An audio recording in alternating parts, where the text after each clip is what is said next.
नमस्कार दोस्तों, आप सबका सिद्धि का चैनल पर बहुत बहुत स्वागत है। आज की इस वीडियो में हम आपको बताएंगे क्यों अपनी ही पुत्री की ओर आकर्षित हुए थे ब्रह्मा जी और उन्होंने क्यों किया अपनी ही पुत्री से विवाह। लेकिन इससे पहले कि हम ये वीडियो शुरू करें, आप सभी से निवेदन है कि अगर आप इस चैनल पर नए हैं तो हमारे चैनल को सब्सक्राइब कर वीडियो को लाइक और शेयर ज़रूर करें, जिससे कि समय समय पर आपको हमारी वीडियो के नोटिफिकेशन मिलते रहें। तो चलिए शुरू करते हैं वीडियो को। सरस्वती का अर्थ होता है बहाव। यह बहाव केवल पानी का नहीं बल्कि विद्या और कला का भी है। यही वजह है कि इन्हें विद्या और कला की देवी भी कहा जाता है। सरस्वती के द्वारा विज्ञान, संगीत और कविताओं की रचना की गई है। ऋग्वेद में सरस्वती को दैवीय नदी की ओर संज्ञा दी गई है। साथ ही इन्हें पवित्रता और उर्वरता की देवी भी कहा गया है। सरस्वती को अन्य नामों से भी पुकारा जाता है, जिनमें बागेश्वरी, सतरूपा, ब्राह्मी, पृथुदर, बकदेवी, बिरज, शारदा आदि प्रमुख हैं। हिंदू धर्म से जुड़े पौराणिक इतिहास पर नजर डालें तो कई ऐसी कहानियां सुनने को मिल जाएंगी जिनसे अभी तक आम जन वाकिफ नहीं है। विस्तृत इतिहास होने की वजह से कुछ घटनाएं छूट जाती हैं तो कुछ नज़रअंदाज कर दी जाती हैं। इन्हीं कहानियों में से एक है सृष्टि के रचयिता ब्रह्मा का अपनी ही बेटी के साथ विवाह करने की घटना। यह बात तो हम सभी जानते हैं कि त्रिदेव के हाथों में ही इस सृष्टि की बागडोर समाहित है। ब्रह्मा के पास सृष्टि की रचना का दायित्व है तो विष्णु के पास संरक्षण का। वहीं देवों के देव कहे जाने वाले महादेव शिव को विनाश का जिम्मा सौंपा गया है। ब्रह्मा का अपनी ही बेटी के साथ विवाह करने की इस घटना का उल्लेख सरस्वती पुराण में वर्णित है। सरस्वती पुराण के अनुसार सृष्टि की रचना करते समय ब्रह्मा ने सीधे अपने वीर्य से सरस्वती को जन्म दिया था। इसलिए ऐसा कहा जाता है कि सरस्वती की कोई माँ नहीं, केवल पिता ब्रह्मा थे।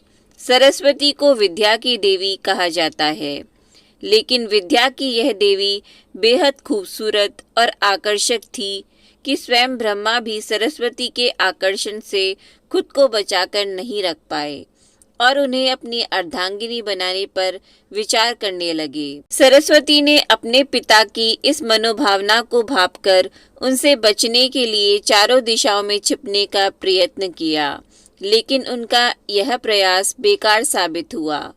इससे विवश होकर उन्हें अपने पिता के साथ विवाह करना पड़ा। ब्रह्मा और सरस्वती करीब 100 वर्षों तक एक जंगल में पति पत्नी की तरह रहे। इन दोनों का एक पुत्र भी हुआ जिसका नाम रखा गया था स्वयंभू मनु। मत्स्य पुराण के अनुसार ब्रह्मा के 5 सिर थे।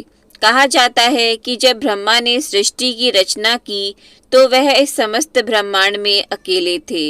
ऐसे में उन्होंने अपने मुख से सरस्वती, सांध्य, ब्राह्मी को उत्पन्न किया।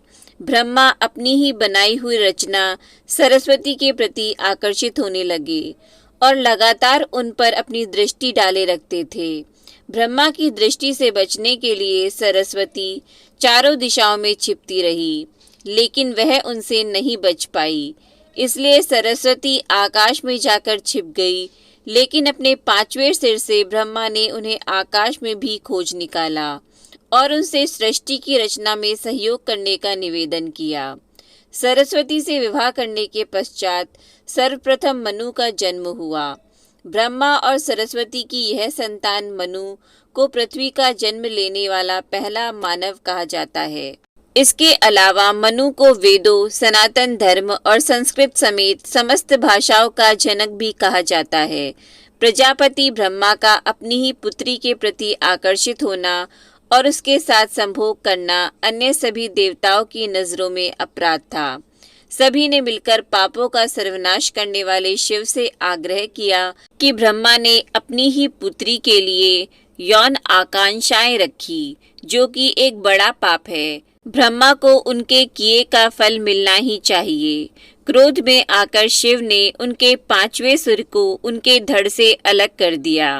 शिव पुराण के अनुसार ब्रह्मा के सर्वप्रथम 5 सिर थे, लेकिन जब अपने 5वें मुख से उन्होंने सरस्वती, जो कि उनकी पुत्री थी, को उनके साथ संभोग करने के लिए कहा, तो क्रोधावश सरस्वती ने उनसे कहा कि तुम्हारा यह मुंह हमेशा अपवित्र बातें ही करता है, जिसकी वजह से आप भी विपरीत ही सोचते हैं। इसी घटना के बाद जब एक बार भगवान शिव अपनी अर्धांगिनी पार्वती को ढूंढते हुए ब्रह्मा के पास पहुँचे, तो 5वें सिर को छोड़कर उनके अन्य सभी मुखों ने उनका अभिवादन किया, जबकि 5वें मुख ने अमंगल आवाजें निकालनी शुरू कर दी।